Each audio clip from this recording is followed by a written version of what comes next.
article, The Walking Dead. As it is done, secure your baggage and prepare for takeoff. So anyway, The Walking Dead. Welcome to the ASMR of Dead. I'm not going to. This is how it's going to start. We're going to be very close. No, go on. You can come close. You just got to be very quiet. All right. Oh fucking hell, man! Oh, sorry. No, just come a little closer. Hello. Oh, Speak with Speak with you. I can whisper really good. No, don't do that. Go back. What go was I back. doing? Back. What was I doing? Because you're so wispy. You gotta speak. Don't you ever whisper? This is my whisper. Okay, do that. Up the mic. This is my whisper. I'm whispering. Okay, let's back off a bit. I think there's a Walking Dead villain called the Whisperers. Oh my god, Joe, stop doing that. That's it's like cutting. You got to speak with not your chest, but like your head. You just gotta speak with This is horrific.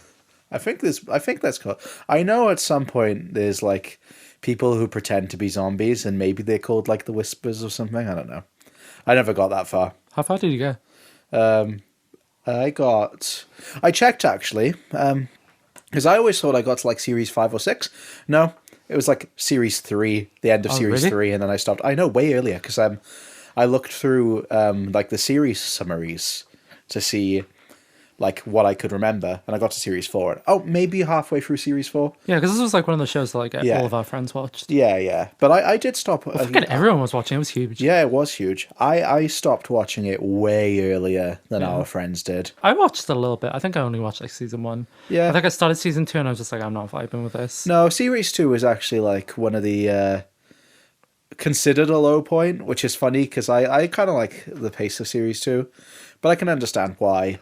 I think it's clear. I mean, when we talk about behind the scenes context, it'll make a lot of sense. It will, and I think I'm saying this as pure conjecture. This is me talking out my ass. I think it's clear that what lots of people like in their sort of apocalyptic media isn't what I personally like, which is why I like series 2. I like slow character, quiet. We'll talk about this actually when we talk about the episode, because I have opinions about certain aspects of it that tie into my personal opinions rather than what I think is objectively better. Objectively better? Even though objectivity doesn't mean... What I mean is like what the masses want. What the normies want. Oh, so the pandering of like what everybody wants? Yeah. Okay. Yeah. So that's our relationships we established up front. Yeah, I can't remember when I started watching it. It was... Do you ever read the comic? I tried. It wasn't for me. Neither was I. No. But then again, I was like... Because it came in like 2010. Yeah, we were around youngish. season 2. It's around the game. I know that was like big with us. Yeah, that's what got me. Do you remember when that was? Like 2012? Yeah, around 13? Then. Let me double check. I remember really getting into like PC games around 2013 for a little while. Me too, because that's when I got a laptop. And I'm pretty sure that's when it was coming out at the time. And like I was never really into the show. I tried getting into the comic a bit more, but like the game hooked me. Was that right? 2012. Yeah, same. Because I like, I grew up loving horror, and zombies isn't something I'd seen a lot of, actually, just in the media I consumed. Like, The Walking Dead definitely kind of introduced me to, like, more general zombies. You never really watched, like, the Romero ones before this? Not until I was older. No, and... Return of the Living Dead? No, genuinely, I think I didn't see them until I was older. Definitely after The Walking Dead. But yeah, the video game, the Telltale's The Walking Dead, definitely never played Left 4 Dead. Never played Dead Rising. Them, but no, I didn't. Never played. There's a lot of video games with zombies. COD Zombies, I guess. I don't know, but I like, Red Dead Redemption Undead Nightmare. No, I didn't know that existed. You didn't know that existed? No. Oh, okay. Never played Red Dead Redemption. You haven't played... Well, you have. I played the second one for a bit. Okay. Oh, well, you didn't know Red Dead Undead Nightmare existed? No. Okay. Well, there you go. That's cool. I mean, it was around the time this was... No, actually, I think it might have been 4. It was very close. Yeah, I was going to say, because they're kind of similar in vibe, Red Dead, like zombie cowboy. Yeah, zombie cowboys.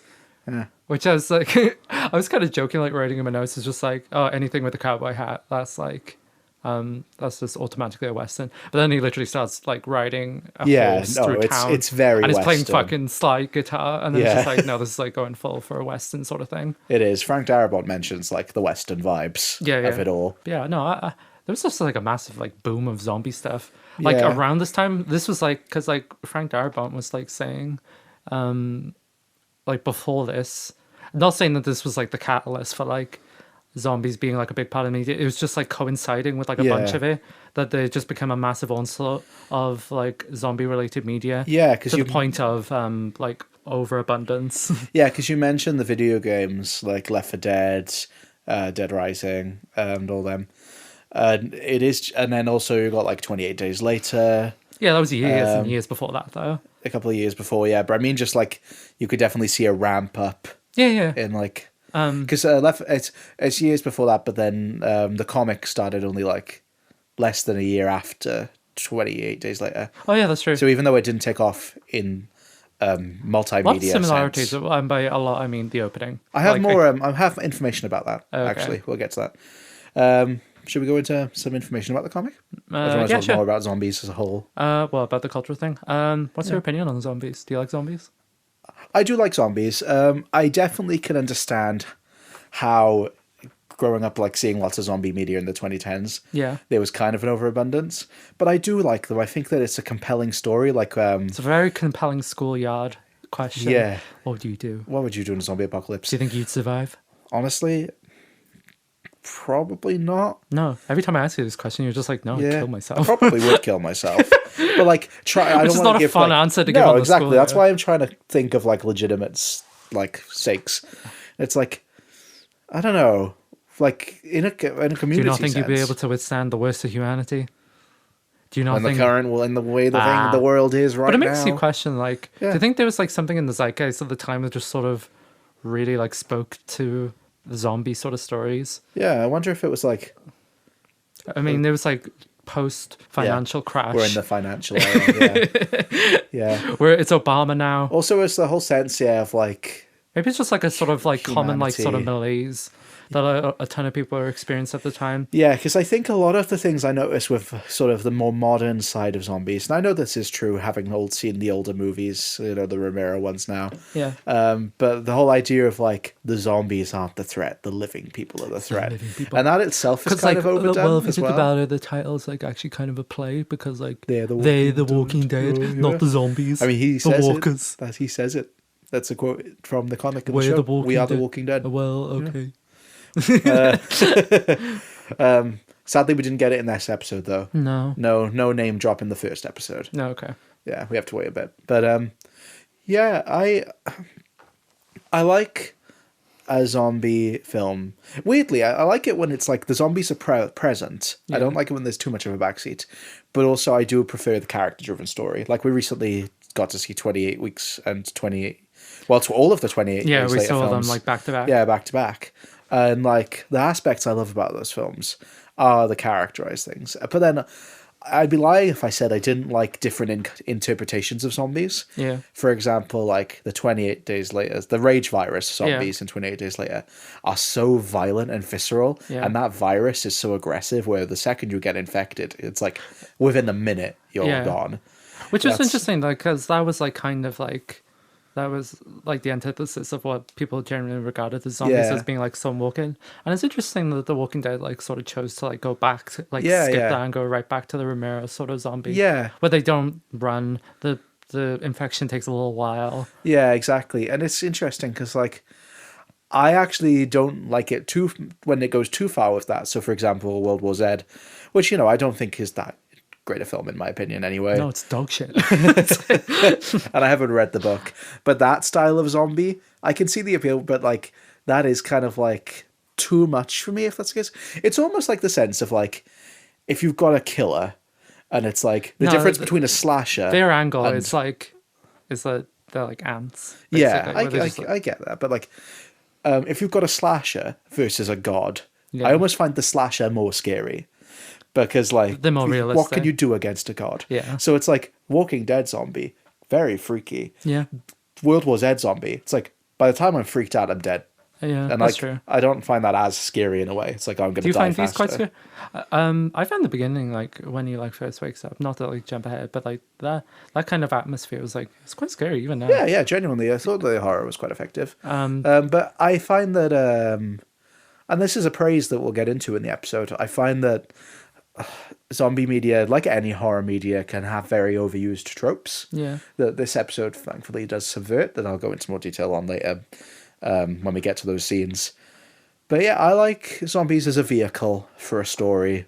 Yeah, it's kind of just more of a end of the world narrative, and like a Yeah. lot of the time when something like this goes on, it's nothing about the zombies anymore. They're just back. They're just thrown Yeah. in there if they need like an action set piece for whatever. But it's Yeah. more about like collapsing morals and like how Yeah. do people regroup and restructure the society Yeah. and how these things sort of clash. That's what I liked so much about 28 years later. Yeah, The zombies are hardly in that when you really think about it. yeah, Like there's like one horde scene, yeah. and you get more of like the alpha zombies. But, Yeah, like, it's more about like even sort then. of a post like collapsing, post-collapse society, a child growing up in and that this sort of thing. society. Like not really understanding how the world previously worked and sort of Yeah. like basing all their beliefs on what is currently told to them. Yeah, exactly. And like how hope can still prevail. Yeah. That's an aspect I always like of apocalypse stories. But also you get sick ass effects, you get to see all the blood and the gore, it's cool. Yeah. But before we go right into it, do you have any favourite zombie media? I should have thought about this actually. Since seeing it, the first 28 years later, the 28 days later is a fucking fantastic I love film. that movie so much. Just the way it looks as well. Oh, I think that's a great film. I love the Ramiro trilogy. The DOG. I still yeah. I said a trilogy. I've seen Dawn and Day of the Dead. Still haven't seen Night. Is that the one in the mall? No, that's Dawn. Okay. That's I don't the know first if I've one. seen that then. Night of the Living Dead. I haven't seen. I don't think I've seen that one then. What? Dawn. No, Night. You haven't seen Night either? Night. I don't think I've seen that. The black and white one. Oh, is that like the first one? Yeah. Oh no, I have seen that one then. You What have- order do they go in? Night, Dawn, Day. You know how like Oh yeah, day cycles go. fair enough. No, I've definitely seen the first one. Yeah, Day was like kind of pandered at the time, but then it's been like sort of reevaluated Oh, because it is interesting. fucking grim. Yeah. It's like the whole thing is like throughout the thing you slowly losing humanity, and by literally Day of the Dead, it's all the people who survive are literally the worst humans on Oh, Earth. yeah. And there's this like really interesting plot line with they have a zombie and they basically like they're giving him intelligence more or less. Oh, So okay. all the humanity that the audience feels just goes to him.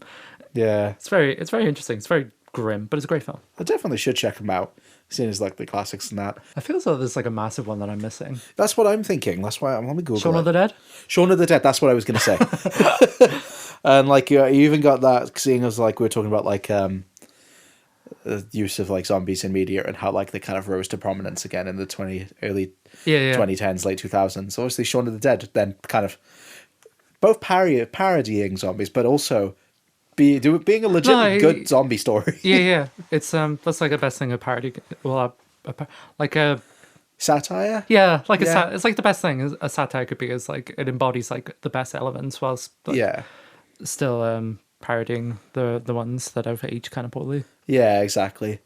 And it's interesting because the whole idea of a zombie, thinking about Shaun of the Dead and thinking about like British media, of like a zombie more as an infection. Yeah. Like I can think of, say, for example, Doctor Who, the gas mask children. Oh, yeah. Where it's like they're not zombies in true. the sense that they bite you, but if they touch you, you become one of them. That's true. You know? Yeah. That's also another like common theme, just like a loss of humanity. Loss of humanity is fear of infection. Interesting mass considering. culture, Yeah. consumerism. That's what Dawn of the Dead's about. Yeah, Because they're in a consumerism. mall. We've heard that before.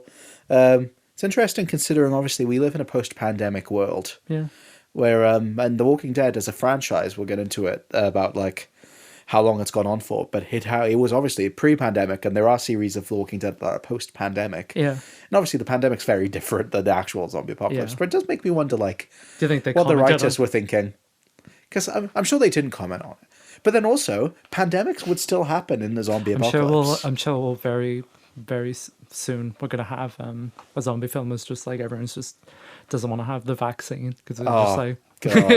I don't want to give you psychic damage for that. That's Sorry. fine. No, it's okay because you're right. Because I could just picture it of Yeah. like the opening act is like Yeah, some we gotta hack be screenwriter. vaccinated. Like we got it, and then like I'm not getting it, and then like they get infected. But then it's the whole thing of like, not to get too political, but the whole thing of like one side just dragging the rest of humanity down because it's like Yeah. just because you get vaccinated doesn't mean you're immune. Yeah. So it's like, oh, if you still get bit, Oh, yeah. Like, I'm I can sure. imagine, tell you what, to tie it to The Walking Dead. Sure. The whole, we don't get that in this episode, but I feel like it's pretty well known, if it's not, spoiler for 10 seconds, that they're all infected. Yeah. If they die, regardless of how they die, and they will come back as a zombie. Yeah. You could have that where the vaccine stopped that, so if you die, you just stay dead. But if you get bit, you still become one.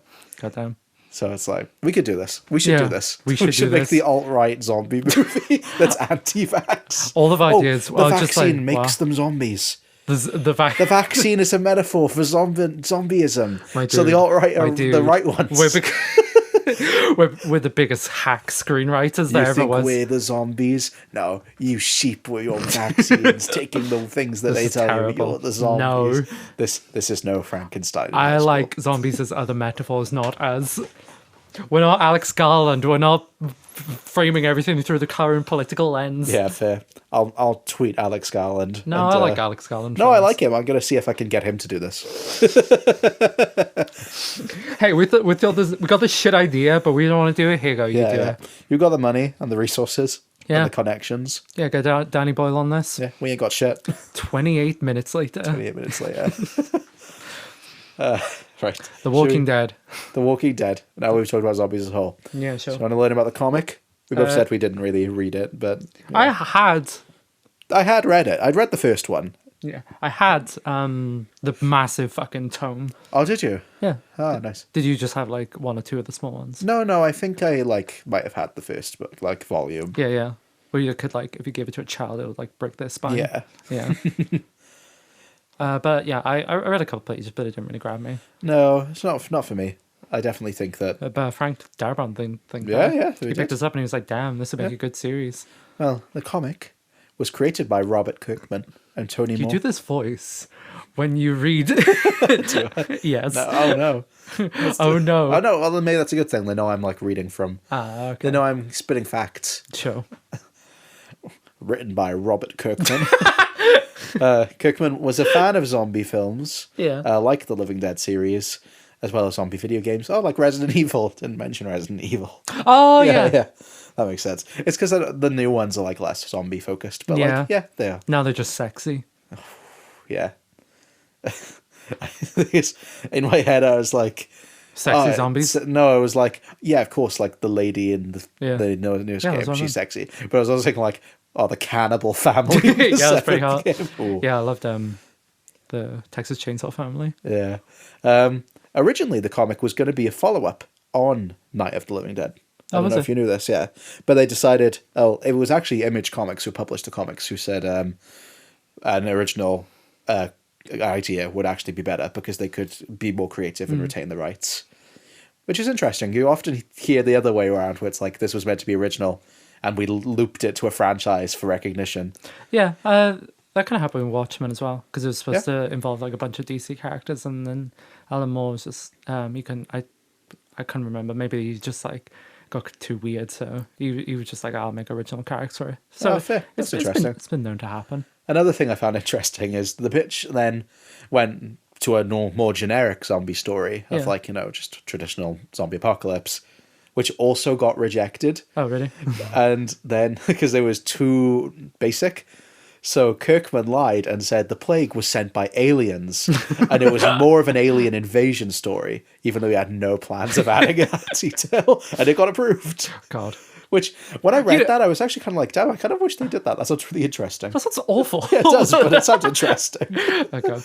You hear these stories about how you hear them with film producers as well, Yeah. where they go up to them and just be like, "We're gonna do this story," and they say tongue in cheek "We're not gonna do that."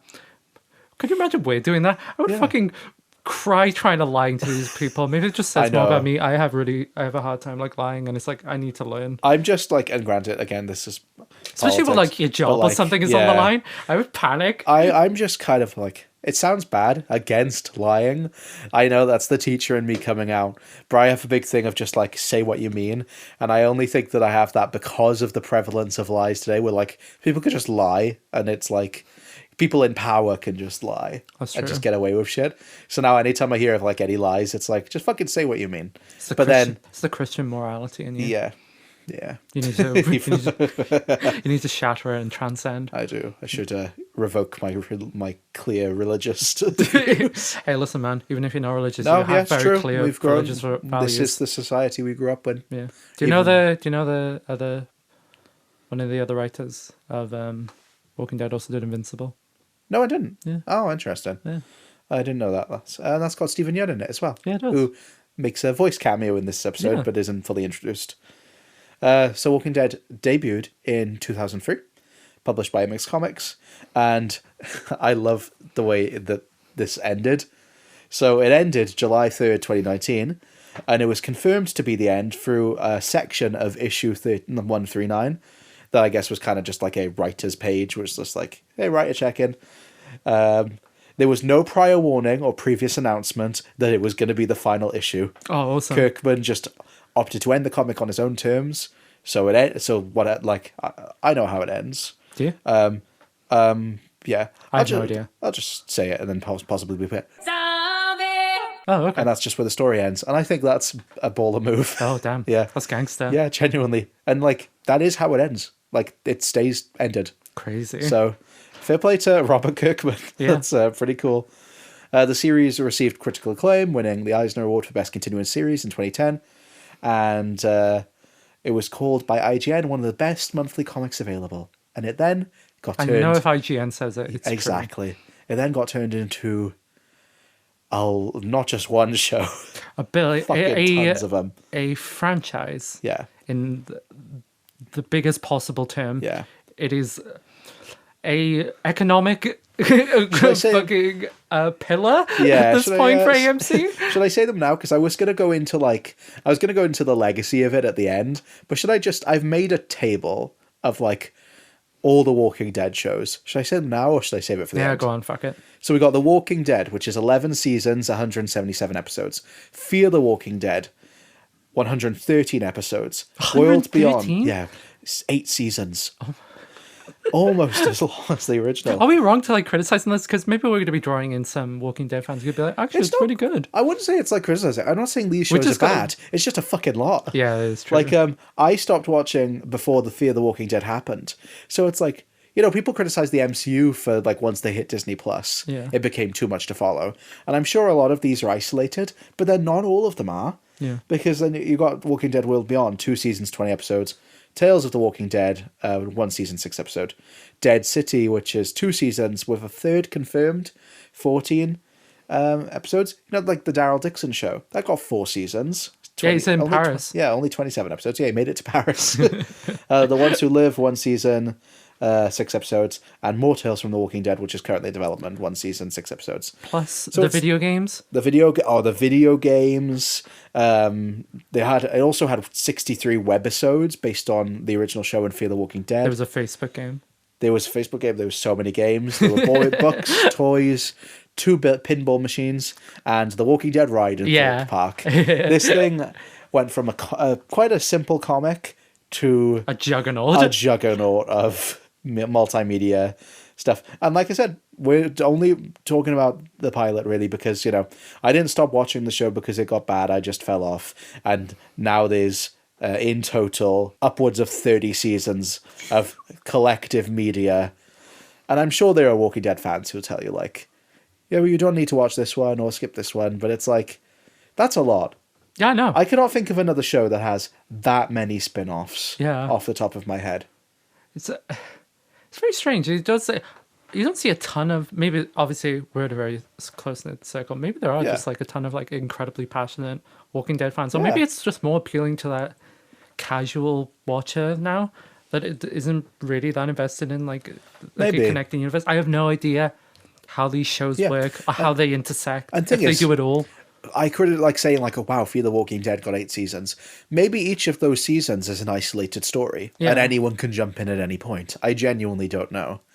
It's fascinating because it still pulls in numbers. Well, clearly they're still making them. Yeah. It's not even the fact that they're not even done. This franchise is still going. Crazy. Even though the original The Walking Dead show has ended.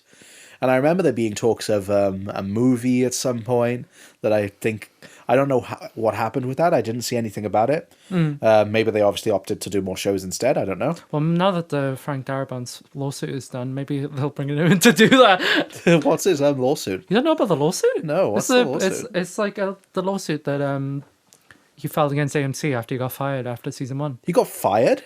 You don't know this? No, I missed this. What? Okay, let me get this up. Okay, I made this like a big part of my thing. Okay, well, great. Sure. Well, let me go through the development then, and then we can talk about Frank Darabont a bit. So the TV series was developed by Frank Darabont, who we love.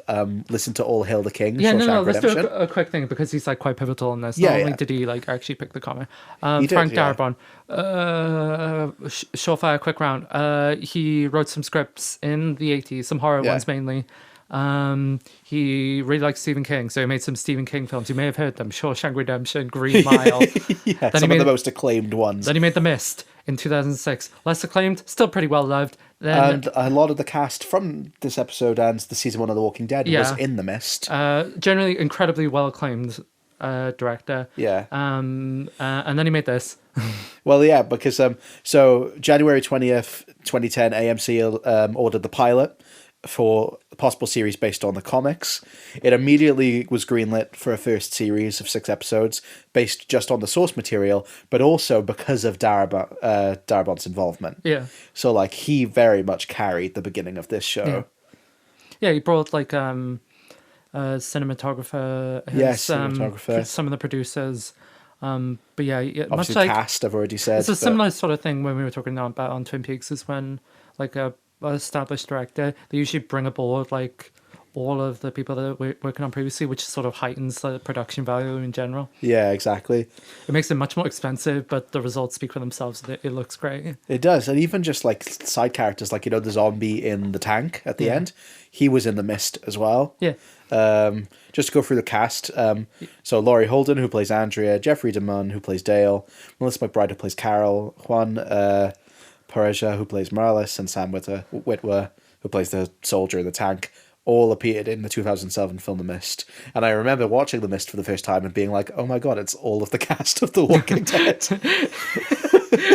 So yeah, you can't separate, especially I think this opening Did you Frank watch Darabont. the behind the scenes documentary? It's like I the did. season 1. Yeah. Well, they just did speak.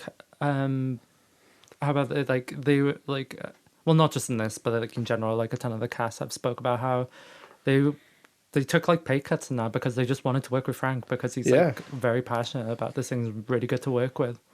Which is why it's upsetting to hear that there was a lawsuit. So what happened? I genuinely don't know about this. So he he got removed after Comic-Con and like the start of season 2. Yeah. Apparently it was over because like they just kept cutting the budget, and there's just like general like things with AMC, which That is makes really sense with what season 2 is, that the budget would be cut. I know. But yeah, there was just like a money dispute basically, saying like they were in deficit whilst working it, and they were fucking with his money or something. Yeah. And then so they were suing him for, and then he was suing them. Yeah, because like he was supposed to get like a certain amount of cuts of like the total gross of it, which obviously it was getting like a fuckload of. Given the results of it, and apparently he wasn't getting it. And this lawsuit went on for about like 15 years now. I know. Really? Damn. 15, 14 years or something. But he recently won like 200 million. Wow. Good for him. Yeah, honestly. Well, seeing how much the show, the show made, like all the merchandise and stuff, I was thinking Yeah. oh wow, that's a lot of money. But when you take into consideration everything is done, and literally the entire reputation of the show was built off the back of this. Yeah. And then he was basically axed from the show after, because like they signed a contract and he was supposed to do season 2, but then they just got rid of him. That really sucks. Yeah. Like, that's horrible to hear. I genuinely just assumed he left of his own volition. No. Like right I didn't after even see the this Comic-Con on, for like- season 2, like he was just like... Yeah, like, I won't even pretend that, like, I didn't do my research. Like, I read through, like, obviously the Wikipedia pages, I watched the documentary, and I just completely missed this. That sucks. It's pretty fucking blind. It was right there on Wikipedia. I'm pretty fucking blind. It's a long Wikipedia page. Yeah, it's a very long Wikipedia There's a lot page. of them. So leading up to the pilot, The Walking Dead debuted the same week in 120 countries, which I believe is like the largest scale Yeah. of a release we've had as a pilot so far on this podcast. On my birthday. Your birthday is next week? No, 2 weeks time. What the fuck? No, Your birthday is before mine. A time of Oh, the little yeah. pod in 2 weeks time. It's In your 2 weeks. birthday. Oh my god, I've only got 2 more Halloween episodes. Yeah, we're sad. And then we'll be talking about We haven't even decided, are we? Well, I will be, because you'll be under the knife, Oh, that's true. getting your Okay. getting What do you put it your like that? FFM. Yeah. What's FFM? I was about to say facial feminization surgery, but I fucked it up somehow. I'm not getting FFM. She's not getting FFM. Yes. So this. Oh, I was meant to look at videos for this. I forgot, but I have seen these before. AMC and Fox International channels coordinated a worldwide zombie invasion. Oh yeah, I did see a bit about October this. 26, 2010, with 26 major cities for a 24-hour stunt where, it's basically like... they Just did a shove big some zombies about. shove zombies, bit of real-world role play Oh, that's cool. to build hype.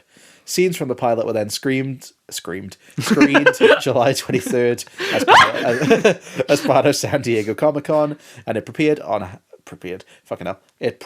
on Halloween, AMC and Fox International channels, either on Halloween or during the first week of November, depending on location. Yeah. Over here, it's like November But 1st? almost 2 weeks before the official pilot premiere on AMC. November 5th. This is November the week 5th. after. Ah, there we go. Almost 2 weeks before the official pilot premiered on AMC, it was leaked online. Oh, was it? Yeah. Oh, well, it was that time of... It still got good views, though. Yeah, it got like 5 million. Yeah, 5 million. Pretty Pretty good. Yeah, pretty It's good. not a lost numbers board, is, No, it's not Twin Peaks. I genuinely wonder when we'll get to something on Twin Peaks level I again. don't think we will. That was just... Yeah, That was the 90s/80s. Yeah, exactly. People watch TV. yeah. So, yeah. The pilot is called Days Gone By, named after the first volume of the comic. Robert Kirkman was heavily involved, seeing as he wrote the comic, and he had considered how it would be adapted into a show, even though he didn't move forward on developing one himself. Yeah.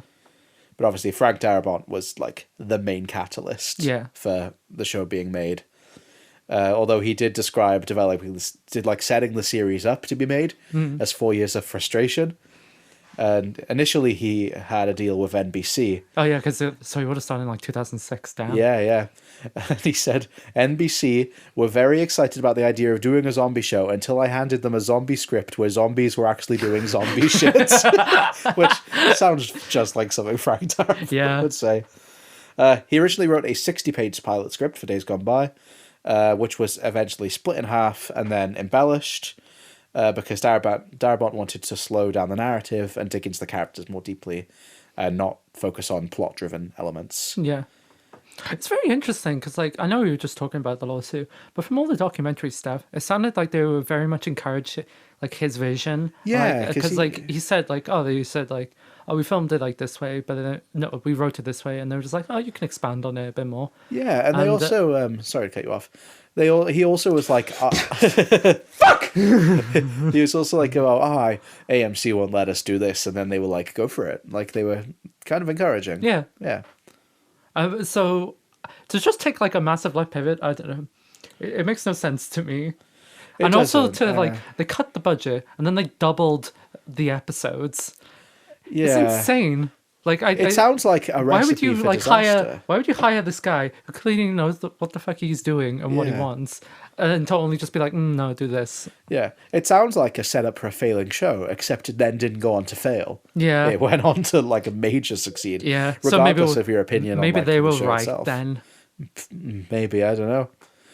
It's hard to say like why The Walking Dead was so popular, whether it was zombies, because like I can't imagine it was just comic tie-ins. I mean, the cast was stellar. The cast, they were like superstars at the time. Yeah, the cast.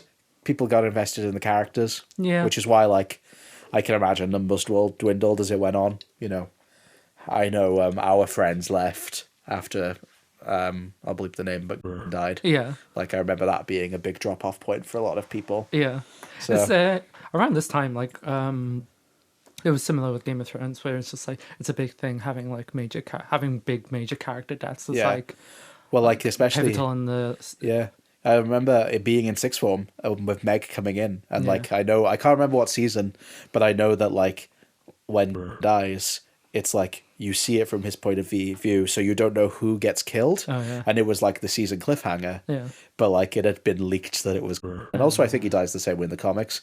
And already, I remember Meg, who was on our Vampire Diaries episode, saying like, if said I'm not watching it, like I can't remember if she did stop watching then, but I pretty sure that's like when our friends fell off, the ones who were still watching it. Yeah. That's all my production notes, other than just discussing the makeup of the whole thing. Yeah. Do you have the makeup artist? Yes. Written down, because he did a Greg Nicoretto. Yeah, he did an absolutely incredible job. Yeah, like so this zombie makeup is stellar. It is insane, and seeing the behind the scenes was so interesting, especially in the sense of he has like 3 levels of zombies for understanding like the ones who are like big plot points in the foreground, like the ones you're going to remember, like the little girl and the floor zombie. Yeah. And then like the crowd zombies, they had a different style. Yeah. And then like the ones that are far in the back. Yeah. The ones like you don't really see the detail of, so they're not going to waste time like putting heavy makeup on them, but it's more in the directing and like this like the design of the outline, like the silhouette essentially. Yeah. No, it's fascinating. The bike zombie girl. Yeah, she's iconic at this point. She's like on all the posters and everything. she is. I remember That in fact still holds up. It looks so good. It does. I think one of the webisodes was about like her specifically of how like that situation happened, and I remember that being a draw. Like, and but like it's all iconic. the special effects, I think like hold up. Like most of it is practical. But they do blend like some CGI. Yeah, into that's it, like obviously. one of my few complaints. To speak of just overall thoughts, I think this is a very strong episode. There are complaints I have, and one of them, it's less of a major complaint, more just the only bits of the effect I think look kind of aged are like the CGI blood splats. Yeah, I agree. But like, it's hard to criticize that when the practical makeup is so good. Yeah. Like, I believe those are zombies. Yeah. Which is a hard thing to pull off. Yeah. No, I agree. When it like the blood spattering of The cop, I was thinking specifically. Yeah, the cop, the girl. Anytime they kind of shoot someone, the blood does look kind of fake, but the rest of it looks so good. Yeah, that's so like so easy to excuse. Looking back at looking at the behind the scenes and the with the bike girl again. Yeah, she was like the bottom half of her was blue screened out of it, and I thought it was just practical. It looks so good. It does. Yeah, that's an aspect of it where it is really effective. It is purely the blood splatters where I was like, that's like where it's showing its weakness, but it speaks to the strength that like the general that's production the design of it looks great. The sets as well. Yeah. We spoke a little bit earlier about how the similarities between this and 28 Days Later on superficial level, just because like he wakes up in like a hospital, and then he just like walks through a barren, like an empty city more or less. That's like kind of a common trope for like these sort of things at this point. Yeah, I was going to say, do you want to finish your thought? And then it's such a good like setup idea, just so you can explore like an environment and do like environmental storytelling. Yeah, the whole idea of it's giving you a different take on a fish out of water in a way. Yeah. Because like everyone at the start of a zombie apocalypse would be a fish out of water. Like I remember the Telltale game doesn't start like that. You'll like learn about the apocalypse the same way everyone else does. Yeah. And I don't remember how it starts. Lee is in a cop car, and like you see like a bunch of police cars racing to the city as you're being driven out of it, and then someone comes into the road and you crash. Yeah. And that establishes the everyone's infected rule immediately, because the cop in the car dies in the crash and turns. Yeah. And I don't remember if Lee like makes that connection straight away, but like it's pretty clear. But yeah, it's a very effective way of storytelling, and it gives you really interesting uses of like silence and cinematography. Yeah. Like both the 28 Days Later one and in The Walking Dead, like the use of quiet. Yeah. And I really admire this opening for most of it anyway. It's just like no music. Yeah. It really, really builds suspense, and you obviously get the iconic "Don't Dead, Open Inside." Don't dead. I was thinking that. Before we continue with the plot, but I would just to say about like, cause the 28 Days Later thing, like you said, it's superficial. It's apparently purely coincidence. However, I've seen people also say like it would be unfair to criticize it for supposedly copying it, even if it was on purpose, because not both, but like 28 Days Later apparently is like pulls from a very old movie and book called The Day of the Triffids, which is a 1951 post-apocalyptic novel by science fiction author John Wyndham. Do you think they actually pulled from it? Well, that's why I'm not sure. But that's like, again... nobody reads. It's also a film. Okay. But like a 60s film, I think. Yeah. But it's also like... Well, but it has the same idea where like, that was an alien invasion, where it's like, oh, the main character misses it because he's in hospital. Oh, okay. And like that one's very visual. Think like Bird Box, like, and like no more. He's in hospital with his eyes bandaged, so that's like how he avoids it. Where it's like even if the creators of 28 Days Later and The Walking Dead didn't know that existed, it just goes to show that no one's ripping off anyone's idea. It's purely just this is an interesting way to start a story. Yeah, and and it deviates enough then right after. Exactly. And the different kinds of characters. Yeah. Like obviously it doesn't exactly start that way, whereas like 28 Days Later, obviously you get like the angry monkey scene and then that, but like more or less it starts with Killian Murphy. Really, it should start with that. It shouldn't start with the angry monkey scene. I don't know why that's in there. Listen, 20 Days, fantastic movie. Don't know angry monkey, whatever. But I kind of like how it didn't start with it. It starts with obviously you get the stinger of him. The little girl. Yeah, how do you feel about that opening scene? It's pretty cool. I think it's effective. Yeah, I it sets up the environmental storytelling kind of well. It does that, and like him carrying the gas, the overturned cars. The only thing I'm 50-50 on, and again, this is a me thing, one of those things I You hit don't like start them with, killing like, kids. No, it's not that at all. You love them killing kids. It's immediately seeing the zombie. Whereas, like, then when we go back in time to him first waking up, we only get the hand. We don't get, like, our first full zombie reveal until later. And, I think that... I think the only example of these sort way. of... Yeah, I think the only real example of, like, these sort of stingers effectively working narratively is, like, Breaking Bad. Yeah. Where it's just like, oh, this is so different to where he ends up. Yeah. Whereas, like, it's a zombie show, so you're like, it's okay, gonna be zombies. It feels like it again. I think it's a very effective scene, especially like it being a kid and like I think it's kind of interesting it gives how us a hint to Rick's character as well. Yeah. Where like he goes to help her. It's interesting how like you don't get a ton of this where they sort of sprinkle in some humanity within the zombies. Yeah.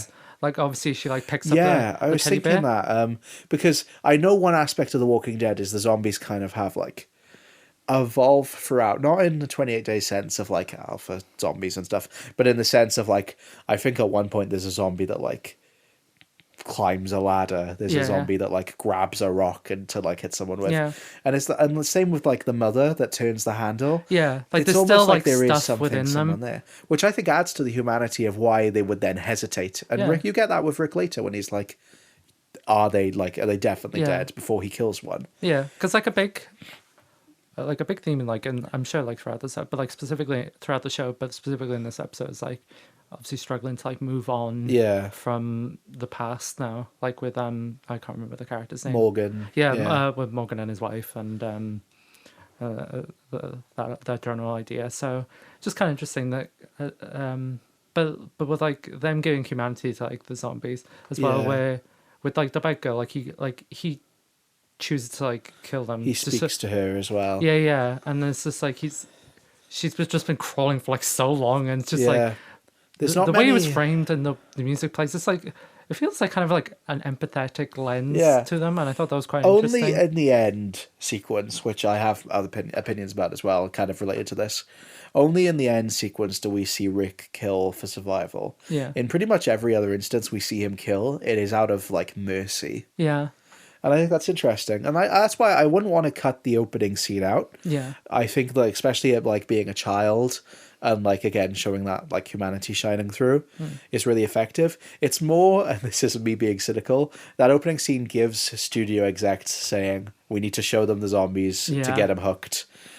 Even though like and given the information we know about effective. And given the information we know about AMC, I wouldn't be surprised. Yeah. But it is a good opening. Yeah, like I still think it's a very exactly. Yeah, the little girl zombie is one of the other iconic ones. Yeah. So, and then we get more backstory than I remember. That's another aspect actually about like the conversation. The conversation, yeah, that goes on like Good, like 5-10 minutes. So it's criticizing. I really like this Yeah. like opening conversation. I think it establishes both It characters does, very well yeah. because they're obviously like quite pivotal to the show. Exactly. So I say about like criticizing the opening, even though like it was very, very light criticism. But actually, the fact that they then immediately give like a decent amount of time for these characters just talking in a car, Yeah. that is really effective. I really like the dialogue in this scene. I really like how I like seeing men written in this way, in that it starts like I like the idea that in writing that the only way men can express themselves is like taking the piss and then going Yeah. to extreme sincerity. I was going to say, because when Shane, and granted, I've seen all of Shane's storyline, so I have opinions, but like, Shane's obviously more braggadocious compared to Rick's sort of more sensitive. But then Shane does immediately kind of like, he makes the jokes, he makes the jabs, Yeah. and then he is like, It's like, well, if you talk to I her wrote it about down. it, It's just like it's sexism as social lubricant. It's in that they can't immediately be open. They need to sort of lay the groundwork on what is like acceptable, and it's just like, yeah, this is how I've been feeling. So how you been going, mate? Yeah, exactly. What's up with you? Like they allow think it that's to like get real. but I've seen like Guys like that. Yeah, genuinely. So it's just very interesting expressed in that way. Also, just like this scene is acted really, really well. I really want to. And there's a ton of praise to like Andrew Lincoln, but he is fantastic in this, He as is, well but as John Berthel. Is that you say it? Punisher. Yeah, Punisher. I think he's a fantastic actor. It's mainly this I have seen him in, and Daredevil as the Punisher. But like in that show, he plays this character really well, where he's like this braggadocious, hyper masculine man. Yeah. But you also cannot help but feel like There's kind of an a insecurity. bit in of it. not necessarily pity for him, but more like empathy. Yeah. Like later on when we get more of Shane's character, because we only get this scene and then we get him at the end with Laurie and Carl. Yeah. And like you see that he does care, and like I feel like even the fact that they're both cops kind of speaks to this. Yeah. Of like, I know like it's like having cops in media can represent loads of different things, but them in the sense of like this episode is like 90% man. Yeah. And having like the main two guys we meet at the start be cops, and like small town cops as well. Yeah, and both obviously having a thing for the same woman. So there's not obvious like sort of rivalry then. Yeah, Even rivalry, if comparison. Yeah, no, their relationship's kind of interesting. Even this one episode, because it's both a rivalry and a sort of love. Because he does go to visit. Maybe he only goes because he feels guilty. He has like a guilt with him, and that's why he. Because it's like it never shows his wife, never shows his son going to visit. I thought that was really interesting that we don't see Laurie and Carl until almost the end of the episode. Yeah, we just hear through that initial conversation about that. Then he's just sort of alone in the hospital then for the remainder. Yeah. And what's interesting is I could have sworn I remember like Shane leaving a note or something, not at the hospital, but maybe in Rick's house, of like, don't worry, I've got Laurie and Carl. And that was just a complete misremembering in my head. Yeah. Like Rick instead works out that they left because she took the pictures. Yeah. He doesn't even know that Shane has gone with them. Like, I think it establishes them, and like you said, the joking as well of like when Rick gets shot but it's in his vest versus then Rick getting actually shot and Shane's immediate panic. Yeah. It's like he obviously does care about him. Yeah. Oh, yeah, I wrote down, fuck, I'd be so pissed off if I was just like, I'm fine. Oh, no! Yeah. I was thinking though of like the fact that he got shot once. Yeah. Considering there was like 10 cops shooting one guy. That's to be fair, ridiculous. it was like right in the open. That's true, yeah. So that's kind of ridiculous. The fact that then, I mean, they thought they got all the guys, but not a single cop saw the other guy. Yeah. They're lucky Rick didn't die.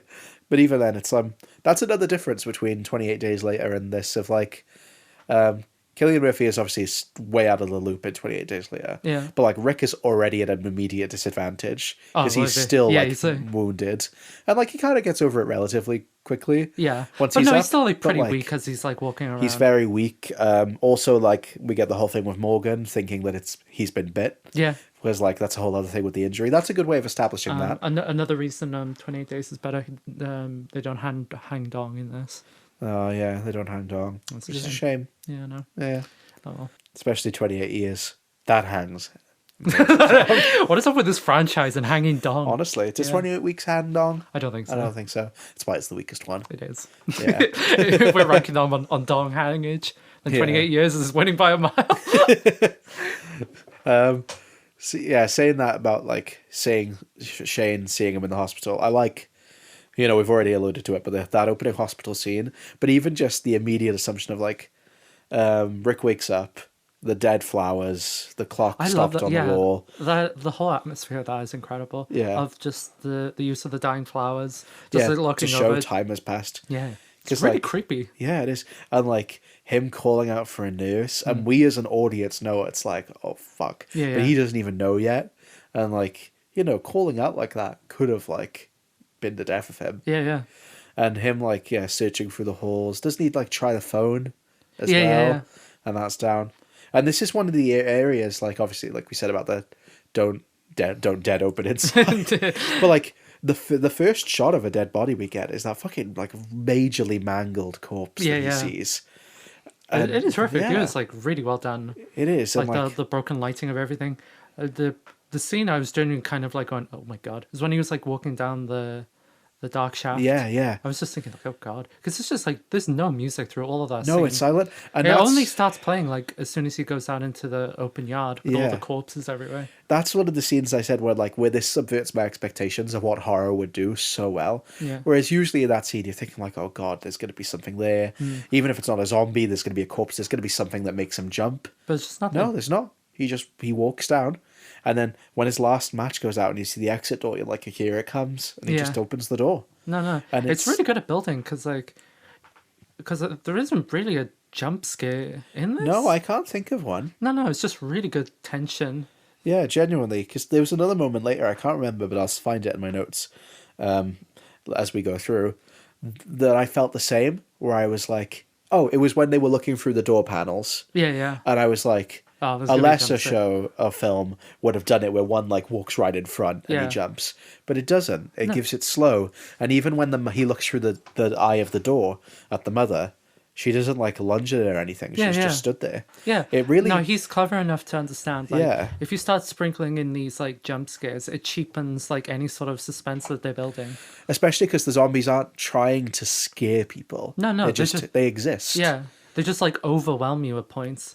Because like the only thing I can think of it being like tangentially like a jump scare is like when he's on like the horse and he goes around the corner and there's like a fuck ton of them. That's kind of hilarious in a sense. You just immediate. Just like, oh. Did you see in that scene the one drinking water? No.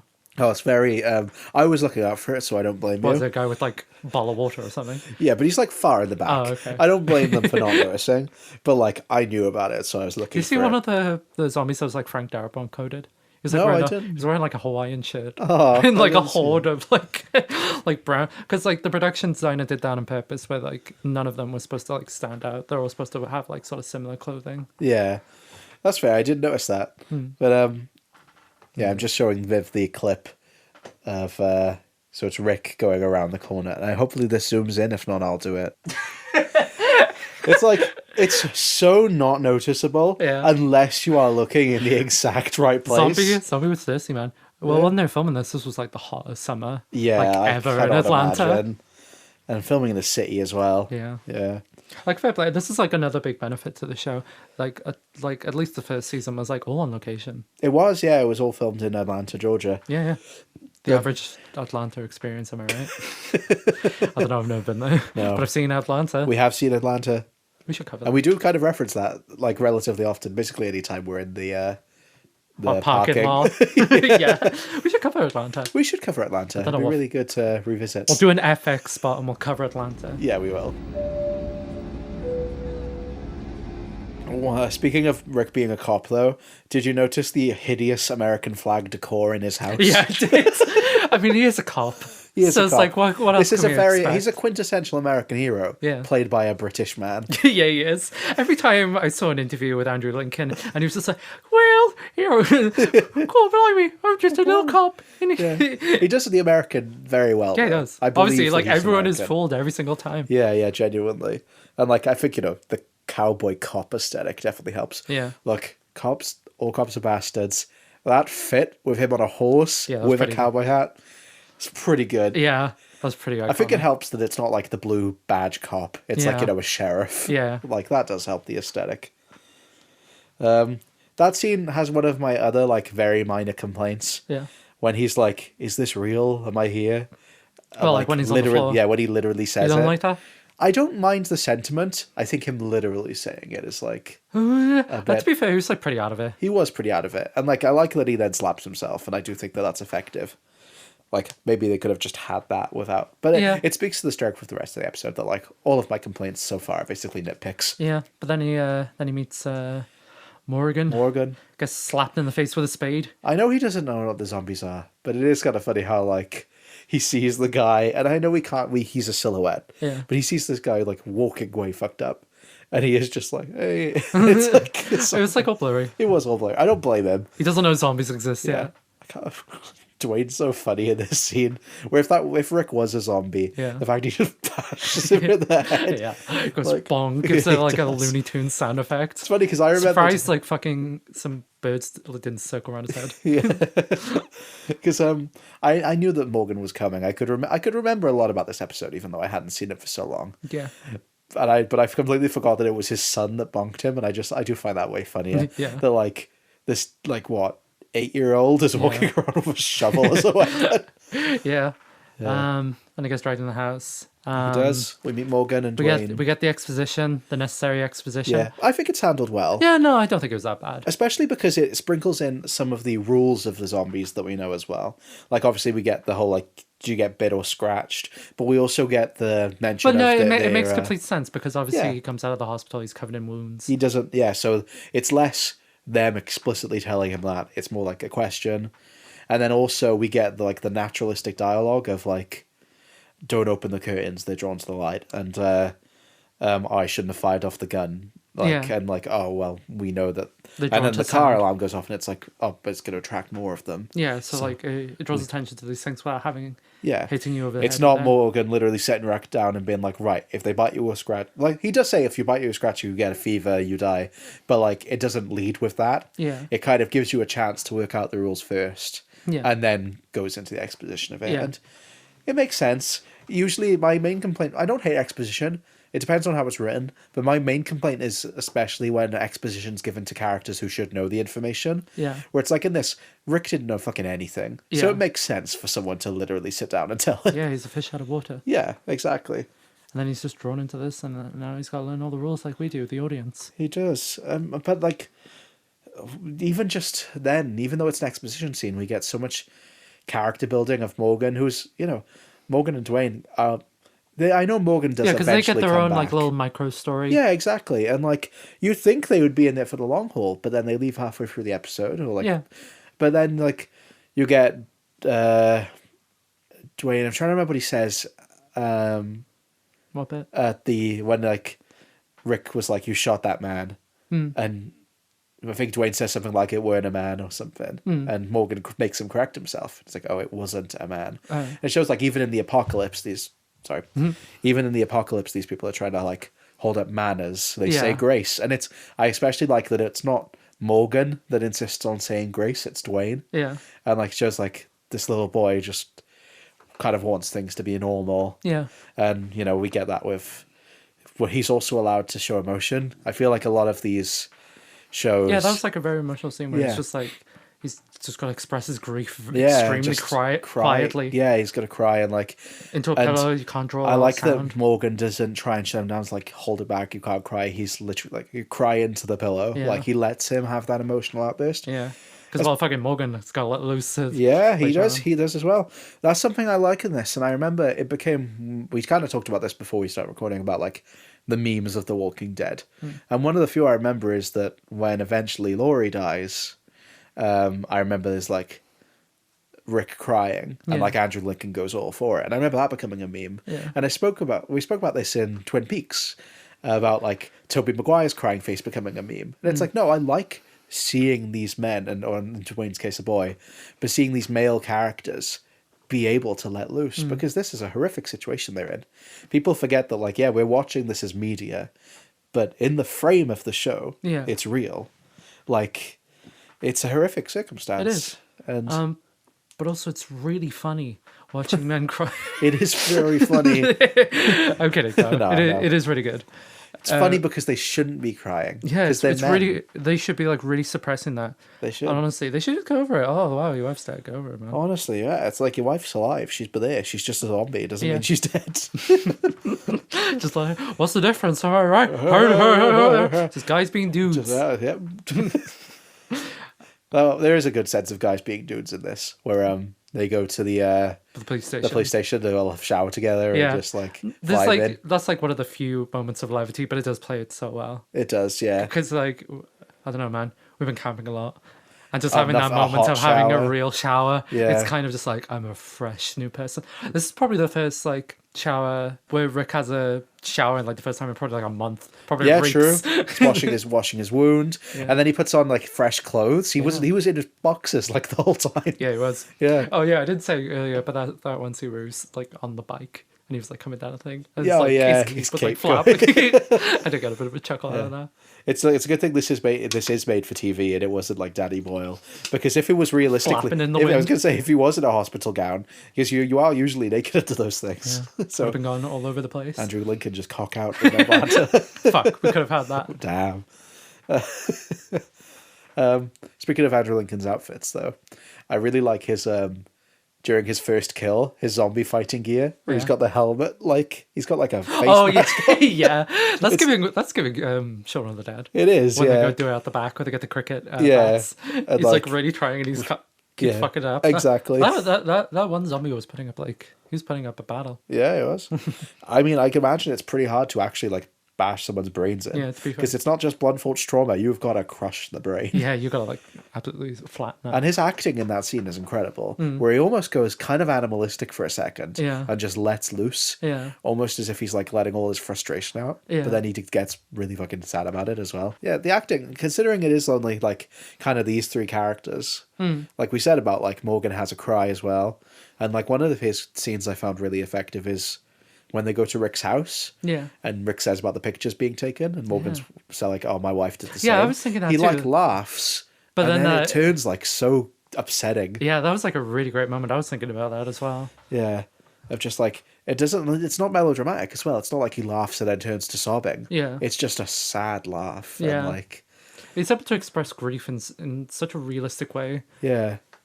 Where like it is like a kind of funny memory, but it's tinged with such sadness. It is, and when it like comes back later, where he's obviously like looking through the album, and then he's like obviously like he wants to kill his wife, but even now he still can't. Exactly. Does he ever come back later? I know he comes back in like series 5. I checked because I remember it being a big thing about him coming back. Oh, okay. And which is surprising because it establishes in the episode of Rick being like, I'll put on my walkie-talkie every day. Yeah. So like to leave it such a big gap, it does make me curious about like why and like what happened.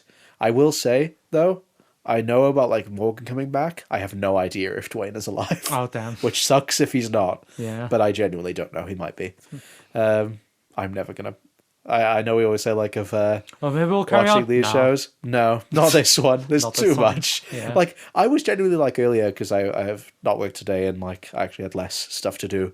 I was like, should I watch like the rest of series 1 and like see it's pretty it's fun. like It's the only Frank, 6 episodes. just like see the Frank Darabont stuff. And honestly, maybe, but I'd be lying to myself if I ever said I would gonna watch all of it. If there was like a really good YouTube essay, like a 3-hour essay of Summary of the Walking Dead by someone I like, I'd watch that. Yeah. But I can't watch an 11-season It's not show. the same. You're not spending time with these characters. You're just getting plot points. That's true. Maybe I'll just Google like what happened with Morgan and let Google AI tell me. Oh yeah, that's the optimal. And then way they'll of tell me the experiencing wrong art. information. Yeah, oh, it's fine actually. Yeah. And if because that's like the one thing I know people have got like hilarious results on Google AI, but that is the one thing I consistently get is wrong information about TV shows. So speaking about the whole like sequence, because we said about like after they separate, we've got Morgan. He gets the gun off Rick, and he's shooting zombies outside. He's getting more and more sad. He's got a picture of his wife, and then he can't shoot her. And then you got Rick speaking to the girl, the bike girl, and like putting her out of her misery, I guess, mercy killing her. Yeah. I think this is like really speaks to like Frank Darabont, and just he is allowing these characters to like exist. And this is again kind of like the opening scene where we're like, oh, they gave Shane and Rick a lot of time just to talk. They really let this play out. Like it's like quite quiet. There's not a lot of music in it as well. Yeah, they're cutting back and forth. The sniper scene with Morgan, like hunting down his wife, and Rick going back to the bicycle girl. And basically going to kill her. Before leaving off. Those things are like shot in parallel. It's like quite interesting, really, because they are trying to like draw connections between them in a sort of interesting way, and that like obviously Rick can do it, obviously because he doesn't have that much connection with her. But Morgan is just struggling. Even though it's a mercy, he still can't. He still can't do it because it's still his wife, and even then, in the sense of you could interpret how Morgan is shooting like the ones he doesn't know, almost like target practice. Almost as if it is just like those ones are like animals. But the one he knows, his wife, has a connection with him. Because all of those people will have connections with people. And I mean, this is a thing I know the show does do past Frank Darabont's run. Of like, I can think of other times where characters have to like put family members down. No, that's a common thing. It's like a trope at this point in zombie media. In order to like, they have to put down like a close relative or something. I can think of like one of my favorite Shane moments in series 2. With do you know about like the little girl zombie in series 2? No. It's a very iconic scene where one of the characters' daughters has been missing, and they've been searching for her, and they eventually like. There's a horde of zombies and they like take them all down. Oh, and she's the last one. Yeah. And like no one does anything and Shane shoots her. And I remember that being a big thing of people being like pissed at Shane about it. And that's like Shane's one of those characters where like we talk a lot about like characters like Sawyer from Lost who are like, oh, they'll get developed. Shane's one I don't think gets developed in a way where you're meant to like him. But it still has a moment of empathy with him. I still kind of think like, no, he did the right thing in that situation. Even like speaking of those kind of moments in this, even like when Rick goes off and he goes to like that farmhouse and he gets the horse. You get that little glimpse of that family within the house. And obviously it's a little bit much with like the drawing on the wall, but like I think it could have just been like the couple just in there rotting. I think the drawing's a bit much, especially because it's written in blood, which I'm not being funny, does raise logistical questions. Like who did that? Did he do that? Did he After he blew his brains out? Did he use his wife's blood? That's fucked up. But like, but again, the fact that like some people are just choosing suicide. And I like Rick speaking to the horse as well.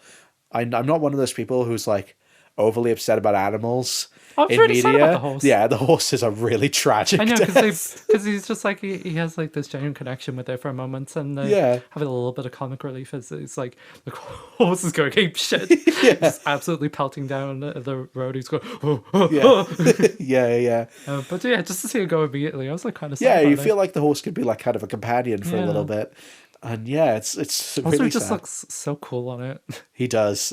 That fucking, I'll give it to them. I don't blame them for using it on all the posters. The shot of him on the one side of the road and all the cars trying to leave. It's like the image of the show. Yeah, because you got all the cars trying to leave the city. They've all clearly been abandoned. That one shot is incredible economic storytelling. It of him riding is. alone on a horse.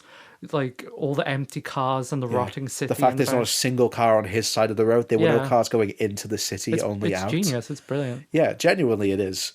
Like, and I think it's like interesting that they're making parallels to like obviously the Western genre. Because I think what they're trying to speak to is that there's with the zombie apocalypse now and basically it becoming a lawless state and obviously, like, Rick is like a cop. He's supposed to, like, it's calling back to those old sort of Western stories of, like, the Lone Ranger coming back and sort of restoring this sort of idea of justice. Thing. Obviously, ACAB or whatever. It's a story. But it also speaks to the fact of, like, Rick isn't just a cop. He is the deputy of a sheriff. And I know a sheriff is just a cop. It's more an idea of, like, he's trying to, like, restore the sense of, like, justice within this like lawless world now. It is interesting that though I do like any sort of like callbacks to like sort of Western genre stuff. No, I do, and it's interesting because it's such an old genre, and like the whole idea of like the Wild West, like you said, a lawless land, or even the sense of almost technology has failed us, so we're going back to our roots, like animals. Farming will obviously become a thing. Like one of the big things people say in an apocalypse is, how are you going to grow produce? Farming is going back to like pre-technology, pre-advancement of humanity. Yeah. And part of that is, the Wild West. So people find that appealing. Maybe that was like one of the big things that sort of appealed to a ton of people at the time. Yeah. Was sort of like a return to monkey. Yeah, honestly, in some cases, it's like I've seen people say, "Oh, I'd love to live in the village from 28 days later, 20 years later." Really? Where it's just like small community, clear roles defined. Yeah, And because there is like a weird comfort in like a lot of like apocalypse media, just because like you're escaping like the current,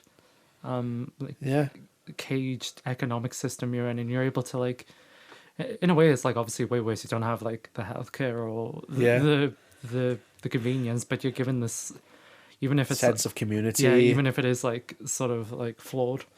I mean, it speaks to the fact that whether you like it or not, it is like an on the nose line. But there's a bit in the Last of Us show where like they explain like how their commune works. And I'll use the word commune because that's the word in the show, and like people got pissed because there was like a line where it was like someone said like, "Oh, you're like it's a commune, you're like communist" as a joke, and then the woman who runs it is like, "No, yeah, we are communists, we run a commune."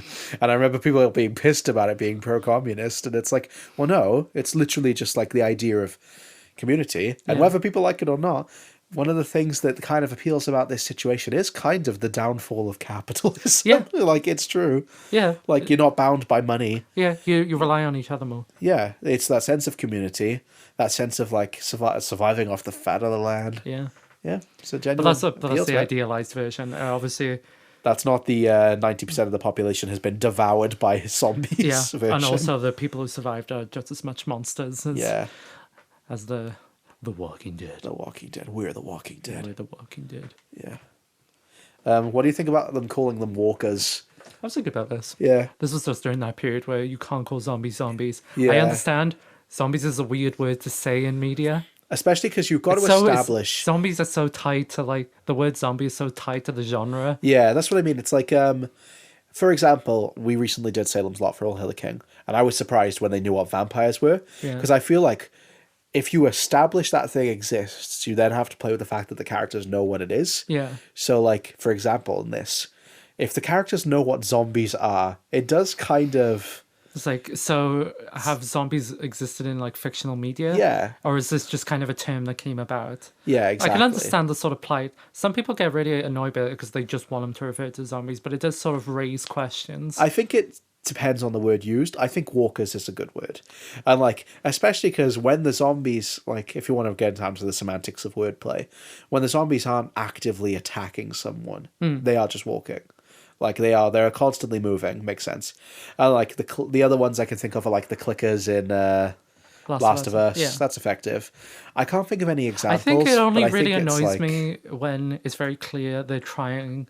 Yeah. Like, the scene of just like, oh, those are the skidders. I know. I want to find, like, an exact example. What do they call them in, like...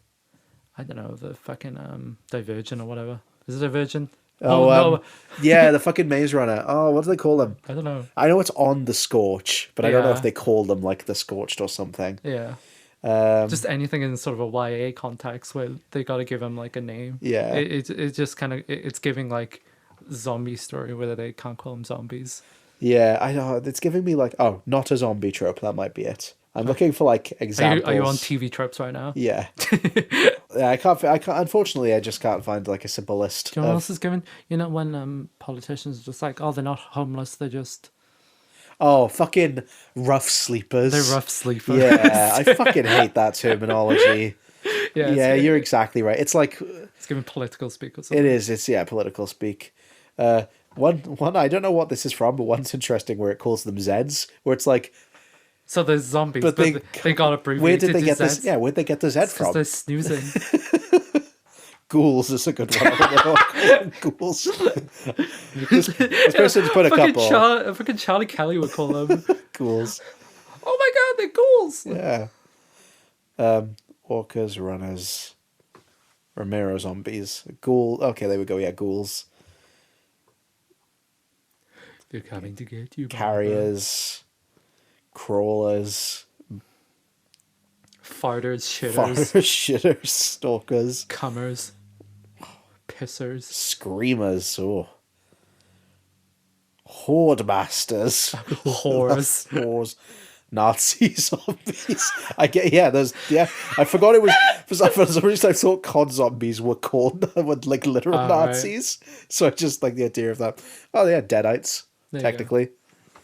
Anyway, enough about like the word. Yeah, I think Walker works in the context. It flows. Yeah. It's not distracting. Like I feel like this isn't what started the conversation about the whole thing. No. Like I couldn't say what it is because I couldn't find any examples like linking to specific media. Yeah, because I'd lie if I'd say people calling them zombies doesn't kind of take me out of it a little bit. Yeah.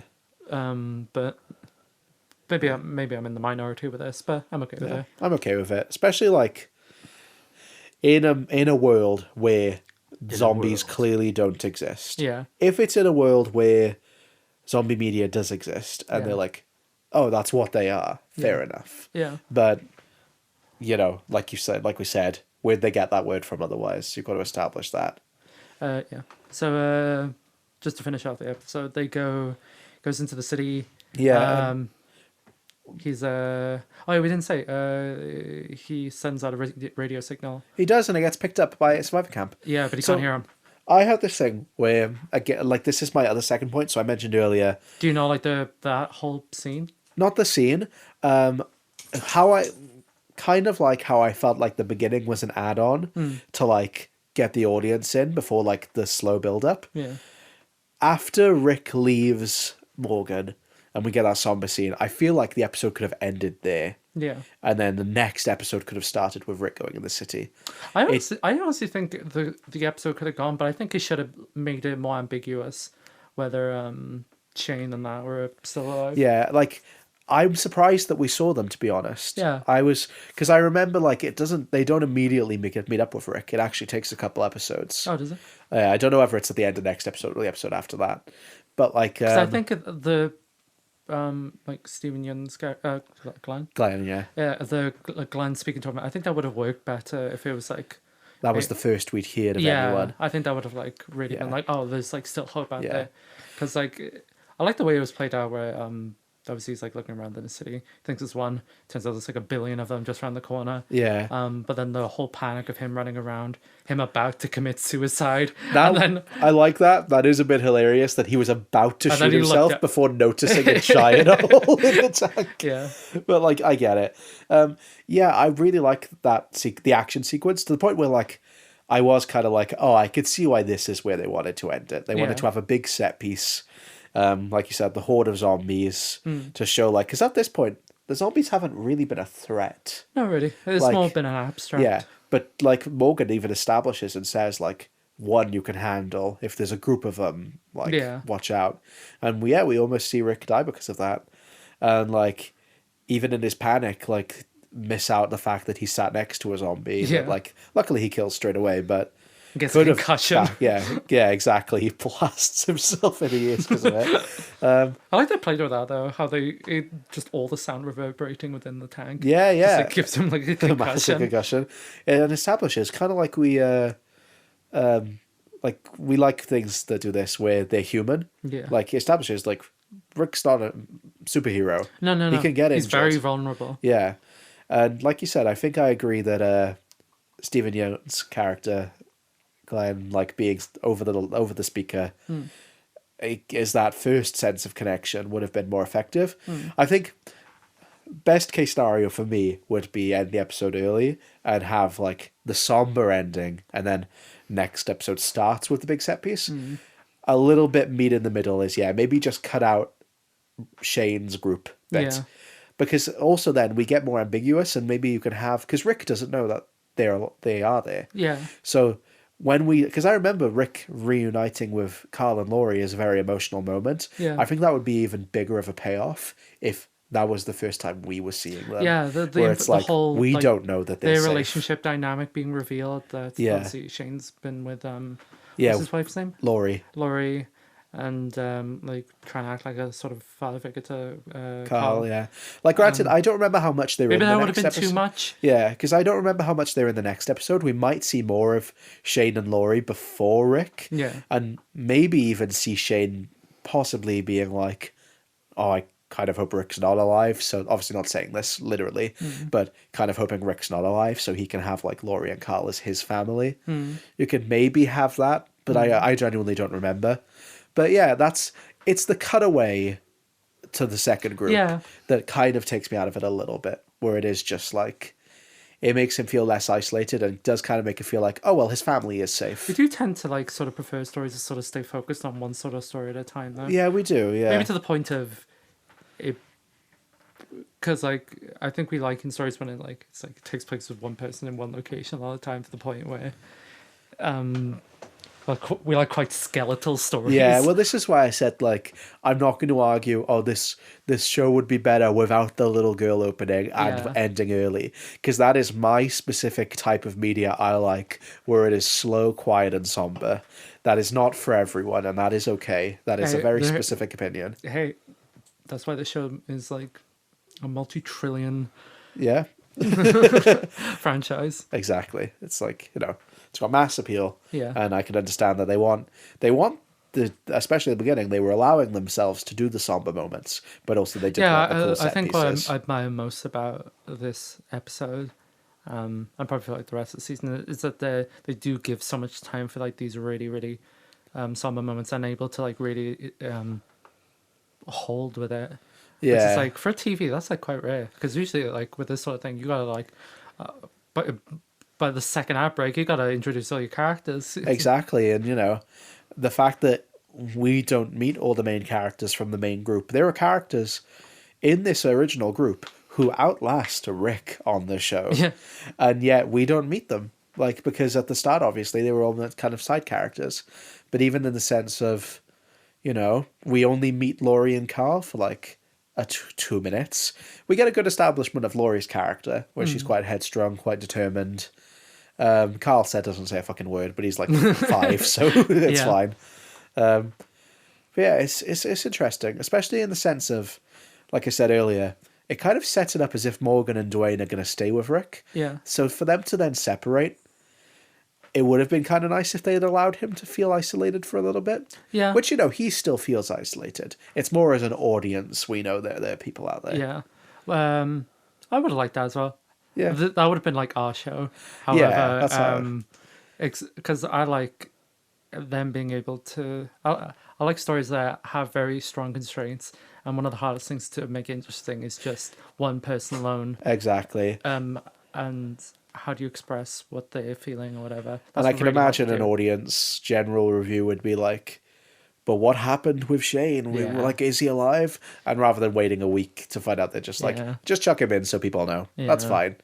And like, it also does set up the mystery of like, oh, well, who are these other characters? Yeah. Like, we don't know who these people are. Yeah. And I like the reveal of Shane in that scene, because we don't realize it's Laurie and Carl. Obviously, you can guess, because you see like... Well, with the axe swapping. not just the axe, but like, it's not him that picks up the walkie-talkie. Yeah, the walkie-talkie. Also interesting that none of them recognize Rick's voice. Yeah. But it's over a walkie-talkie. Yeah, so it's like fine. compressed to But shit. like, the whole fact that like, he's the one who knows how to use one and he's opting not to until he's specifically asked. Yeah. And like, the fact that the character doesn't show us him, it just shows up these group of people we've never seen before. Yeah. At first. But yeah, it's either or, isn't it? It's, it's specific to people's opinions. Yeah. But in general, this is like a fan favorite. Like, I saw a ton of people on like the Walking Dead subreddit. Yeah. Just being like, yeah, this is like probably the best episode. That's fair. It's almost in its sense, like, less so with the ending and the addition of the second group and like the ending of the tank. But up until where I said about ending it, like Rick leaving for Atlanta, it's almost itself a little movie. Yeah. Like, it's so cheap to call like TV shows movies in the sense of like, well, when you bring because it on like, but genuinely, like a genuine like movie director like Frank Darabont, yeah, like the results show. This show, it's like shot. I haven't really mentioned the cinematography that much, but it's beautiful. Yeah, it's really well shot. Like, you get a really good diversity of shots, the framing of it. You know, it's the lighting in certain scenes as well, the Yeah. general set dressing we spoke about like right at the start. Yeah, I mean, there's a reason it got fucking tons and Yeah. tons of extra media. I mean, It is a shame. I really hope him being in the lawsuit with 'cause I don't think he's done much since. no, I don't can think of. At least I can think of the gem. So I hope maybe now that it's done, he'll be wanting to go back into like creative Yeah, projects. And I hope so. genuinely, I really Because like honestly, Black like Arrow and after stuff. us covering him on All Hail the King, and now this is just like, yeah, this guy's a fucking pro. He's It did so make good. me excited to cover The Mist specifically, considering it's like we're going to see a lot of the cast that we didn't get to see shine in this episode because they Yeah. were in one scene. Yeah. So we'll get to see them again. But yeah, so just sorry if you can hear Coco. He's been pretty good most of this, but he is now having his crazy 5 minutes. So I thought it was really interesting that in the reviews of it, a lot of critics compared it to Lost, Really? which I get in the sense of like just the scale, I guess. Yeah. But like obviously Lost kind of introduces you to a lot more When characters. when you say they compare it to Lost, what are they specifically compared? Let me bring up the articles itself, because in my notes I just say they compare it to Lost.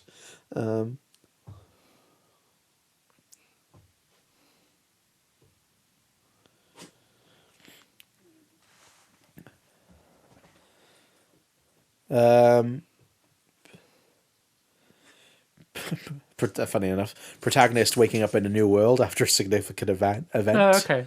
So just sort of the framing devices. Yeah, of it all. the framing devices, The scale, like it's having good. a main guy, the scale, the big set piece, the sort of like group dynamic that we haven't seen yet really form. Yeah. But like the clicks, Bringing on a sort of movie a director. Rick to Jack, and then Sawyer to Oh, yeah, Shane, that's true. and Evangelista Lily, Yeah. Evangelion. Lily. Evangelion Lily, as you know, Laurie, in that sense of just like man, woman. There are men. There are are men. women. There are women. Man wakes up. Man Doesn't wakes know where up. he is. Yeah, he's injured. He's injured. Yeah, So many parallels. It's basically so it's Lost. basically the same show.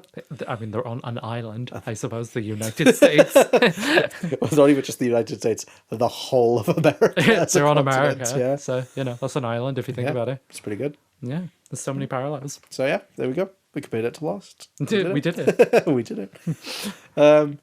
Any other loose thoughts you want to just throw out there? What I want to say is I definitely would have greenlit this. I am still baffled about how many episodes it got. Not just of the main show. Like, this is definitely the show we've watched. Counting, I know it's spin-offs, but counting all the shows kind of like as a collective property, Yeah. this is the biggest thing we've watched. Yeah. Which is shocking because we've covered How many? Supernatural. I know. How many episodes are there collectively? Okay, I'm genuinely going to have to get a calculator. 1 second. Let me do split screen. Calculator. So 117 of the original, 113, 26, 14, 27, 4, 305. Oh, does Supernatural actually still I think beat it then? Supernatural still wins. That's wild if true. 1 sec. How many episodes of Supernatural?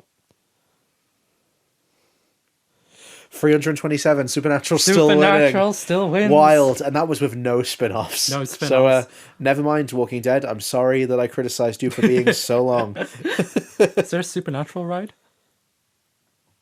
We're not here, it's not. Well, there we are then. So, sadly, we didn't get to go on the Walking Dead ride, as we found out it existed yesterday, and we have not had time to go to Float Park Yet. We'll go on it. Yeah, we'll and record, film we'll it record and another post it. episode. Yeah. We'll do a Fear the Walking Dead pilot. Do you remember when we initially talked about this idea and we were going to do all of the pilots in the Yeah, one episode? I'd still be down for that. I If definitely- we were on like 6 or 7 years into Hey, this. yeah, if we go on for 1, 2, 3, 4, 5, 6, 7 more years of Halloweens, I'm happy to do one Walking Dead show each year. Coming 2032, us riding the Walking Dead Yeah. ride at Thorpe Park. Whoa. Hopefully it'll still be open. Yeah. But yeah, it's easy to say, like, yeah, of course I would have greenlit the show. No, I do not plan on watching the rest of it. Absolutely not. No, I can't even imagine I'll watch the rest of season 1 unless I kind of want to get that Frank Darabont fix. Yeah. Because it is only 6 episodes. Hey, if the rest of the show was 6 episodes a season, I definitely would watch it. That'd be way appealing, but no. No. Especially as the seasons get longer and longer. Yeah. So it's like seeing like a time capsule of the zombie craze as well. Yeah, it genuinely is. And just to say, the show won a fuck ton of awards. Yeah. Andrew Lincoln himself was nominated for 22 during his time and won 5. Mix of things like IGN, MTV, People's Choice, Emmys, Satellite Saturn, Screen Actors Guild. Interestingly, not only the Teen Choice Awards, but the Kids' Choice Awards. What? I know. Who won? How? Well, the show? Yeah, the show was Damn. nominated. So, one sec. The Walking Dead Kids' Choice Awards. Yeah, Best TV Drama and TV Actor nominated. Andrew Lincoln. I love The Walking Dead. Yeah, it ultimately lost to love when that- Riverdale. That's really funny. I love when the guy wanted to kill his wife. Yeah. That was beautiful. Oh, 6 years ago. Wow. I like 7 season- years ago on Reddit, so The Walking Dead has been nominated for a Kids' Choice Award. 1, who let the kid watch it? 2, how did it get to the point where this is allowed? 3, how do I vote? That's really funny. Oh, does anyone... Right. It's real after you vote the category. I find this hilarious at the same time. The Walking Dead has now been nominated for the more times for the Kids' Choice Awards than the Golden Globes. That's great. I know which award show I tune in for. Honestly. I wonder if they slimed Andrew Lincoln. Oh wait, that's Nickelodeon specifically, isn't it? Is there a difference? I don't know, actually. Isn't the Kids' Choice Awards like a Nickelodeon thing? Oh yeah, it is Nickelodeon, my bad. Yeah, so we could probably get slimed. They slimed. They had like zombies there terrifying the kids. Oh god, yeah. The zombie, one thing I didn't mention, the zombie acting in this is incredible. Yeah. Like, Could you being do able a to good, move your bodies like do that. a good zombie sound? That's terrible. Come on, put it all into it.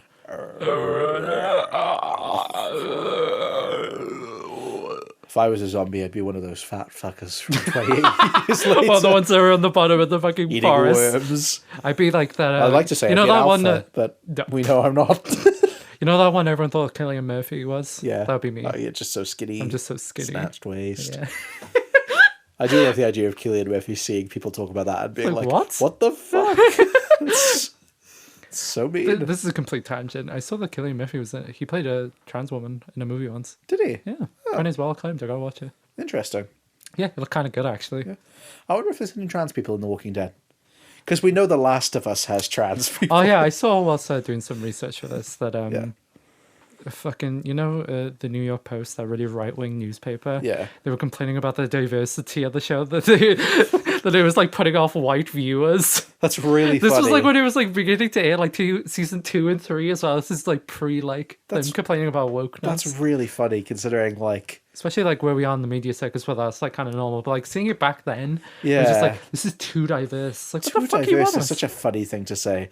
Especially considering I can think of like black characters and like obviously like Asian characters who are stand-throughs. But like when you think too diverse now, you do think like kind of like gay, trans usually. I can't think of any gay characters in The Walking Dead, although I'm sure they probably exist. The trans Walking Dead. The trans Walking Dead. Where did they get the estrogen? I have to think about this. Where not about my estrogen, but the fact that I currently have braces. Oh, and yeah. currently Oh yeah. and if there is and if there was like an apocalypse, I would just be fucked. I would just obviously beyond the normal thing. I would just like, how do I change my braces? But Yeah, do you think just get stuck with them, wouldn't you? do you know how little orthodontists there are in the post-apocalypse? Oh, that's true. I would just have like really rusty fucking braces. That would suck, yeah. Oh yeah, that would suck ass. Yeah. I'm sorry to hear that. Yeah, no. Be getting them off soon. I'm getting them off soon. Yeah. Oh, that's the idea, unless something goes wrong. On such wood. In 2 weeks, based on the episode, this episode's Yeah. release. Yeah.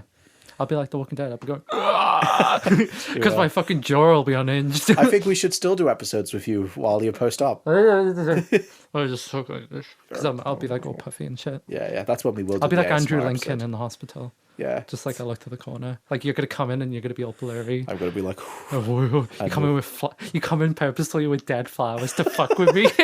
no, I'm going to give you live flowers. Then I'm going to leave and I'm going to say to your mum, replace them with these when she goes to sleep and hide. Genuinely, I puke. No, I don't blame you. That sounds horrific. Oh, one thing I did want to say is like seeing that hospital scene. Genuinely shocked. There's not like because we've done a lot of escape rooms, not a zombie-based escape room.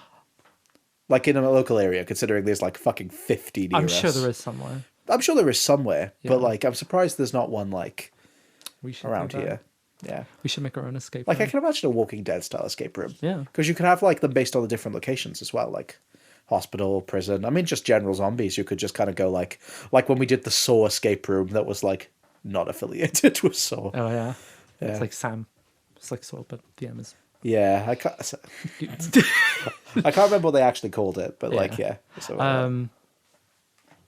I know we were talking about like live horror experiences. There hasn't been like a live Walking Dead horror experience, is there? I don't know. Let me check. Because like the one we were thinking of specifically was Just Saw, wasn't it? the Saw one, because Thorpe Park. What do you say it like that? Thorpe Park. The park. Thorpe Park also has a Saw ride that we both coincidentally assumed was turned into the Walking Dead ride. No, they're Yeah, both it just two has the separate exact same things. aesthetic. Yeah. Coco. Hot Coco, he's in the wires. No, why are you coming around this Why way? are you coming this Oh way? my god. The Let's put my foot there. Walking Dead live experience. Because honestly, like a zombie Fright Night would work. It'd be fucking terrifying. We've both kind of spoken about how those experiences would be too much for us. The Walking Dead experience is an immersive theatrical attraction that allows a small audience to be placed inside the action Where is it? and move through performers. It was made with Robert Kirkman involved. Where is it? Let me see. Is it going to be in Atlanta? Do we have to go all the way to Atlanta? A variety of themed attractions, including the indoor roller coaster at Thorpe Park. No, that's a different thing. Coco, shh. A walkthrough experience. London's Fear the Walking Dead Survival. I don't know if that's still a thing. There we go. We'll do a double bill of going on the roller coaster and getting Yeah. scared shitless at people going to us. Yeah. That would be fucking terrifying. I genuinely, yeah. For anyone who hasn't seen my YouTube video, which I assume is everyone on Fear, when Viv and I went to Japan, I went through a Japanese horror guided experience, thinking like, this will be a bit of fun, like a ghost train. Genuinely fucking screaming. Like it was so fucking scary. So I pride myself on being like a dude, pretty good horror guy. You know those No. shitty ghost trains at carnivals? Yeah. Those still freak me out. Yeah, the aesthetic. Oh, those Japanese ones, they were built different. Because genuinely, like, those ghost trains are on a track. It's the same time. What I didn't realize going through those Japanese ones is they were watching me. They timed everything perfectly. So it wasn't like, I'm going to walk past that thing and it's going to shake. It's like, I'm going to walk past that thing and they're going to make a sound somewhere else to distract me and then shake it. I can't have someone purposely trying to scare me because I'm a scaredy cat. Genuinely, like, that is... the second it gets to like real people's involvement, that fucks with me, and I genuinely don't know how I would handle a live horror experience because I think that would freak me the fuck out. I mean, because at least that I was like still the only person there, but like the idea of like someone pretending to be a zombie, and I know that there's the rules of like they can't touch you, like don't worry, they're not like even gonna touch you or anything. It's like Yeah, I don't know what my it's reflexes equivalent to are. that fucking that kid is just like, I'm not touching you. I'm not touching you. Yeah, like if someone in fucking full zombie makeup came running at me, I don't know what I'd do. I know what you do. Cry. I'd throw you in front. Oh, wow. Take the skinny girl.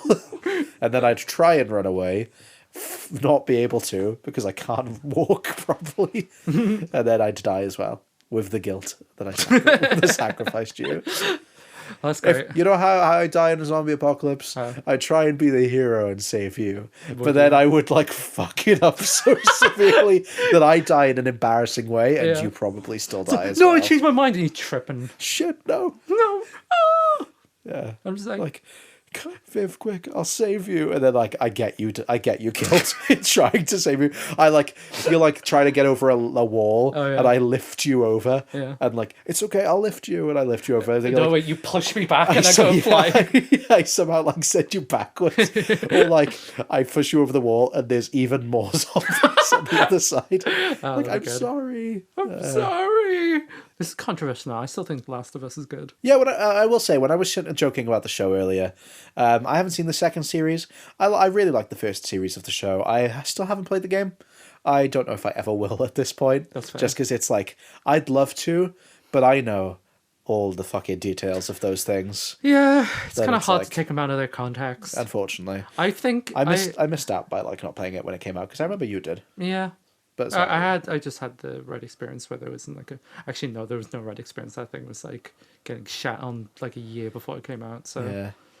It's wild. For such a well-established, well-liked thing. It's Yeah. been freaked through the fucking ringer. Also, the main writer's like kind of a piece of shit. I didn't know that.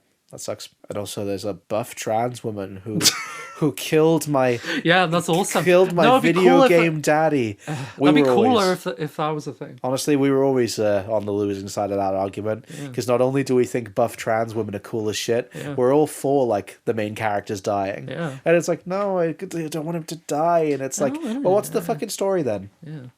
Sorry. No, I hate conflict in my story. Shut up. Yeah, it's like, Go play with your fucking bricks. it's like, oh, I don't like Abby. Stick your circles in grow your up. fucking Sometimes- circle holes. Sometimes characters don't exist to be liked.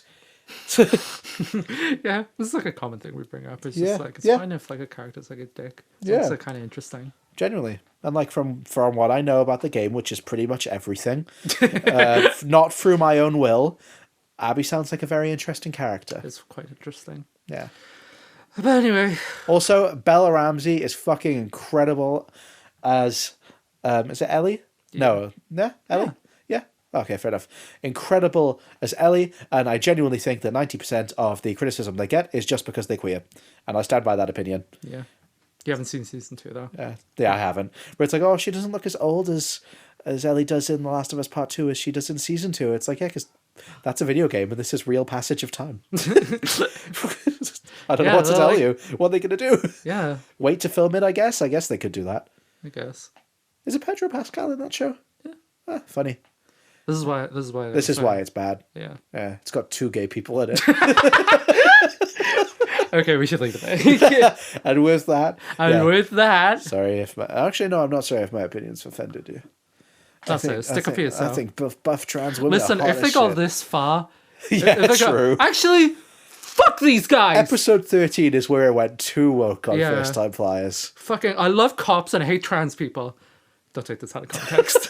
Come to Iceland, that clip, and send it to everyone we know. No. No. What are we talking about next week? I know. Do you know? X-Files? Yeah, X-Files. New, exciting. That's something entirely new for me. Yay. Never watched a single episode of X-Files. So sexy. Oh, that's going to be good. Yeah. So yeah, well, and Coco's being annoying, so this is a great place to leave it. We didn't talk about the theme. Do. The fucking every time I try and do a theme song, it becomes You just Glee. automatically go into Glee. Yeah, you know the theme. It's good. It's all right. Like it's fine. It's fine. It's fine. It's no time for girl talk from Glee. Fuck. Coco. Do-do-do-do-do-do. We're purposely being sabotaged. Oh, don't do that, man. Sorry. Fuck. Put those grippers away, man. No. Oh yeah. First Time Flyers podcast on YouTube, on TikTok, and on Instagram. And we actually use them now. I guess. Yeah. So if you want to see this, If you want to get inundated with if you want to see varying my results edits, of varying quality of TikToks, then subscribe. Some of them I'm very proud of. Some of them Viv makes me change. One day post that one. Yeah, one day I will release all my shitty edits that have to be completely redone. Listen, I'm all for shitty edits. There are certain lines. That's completely fair. And I'll make sure all of them are in the right aspect ratio. I promise. You still haven't taken down the last one. I thought I had. Are you? We'll look. Anyway, First Time Flyers podcast. We're running a fucking circus here. If you got any thoughts on anything, please email us. I really want someone to email us, even if it's like nothing to do with any of the episodes. Yeah, if you're just like, cover, send us some stuff. Yeah, just be like, you should cover the thing, and I'd be like, yeah, right, yeah. Okay. I love people telling us to cover things that aren't TV show pilots. Yeah. One of our friends told us to cover The Room. That is not what this podcast is. Anyway, bye. Bye. Zombie noise.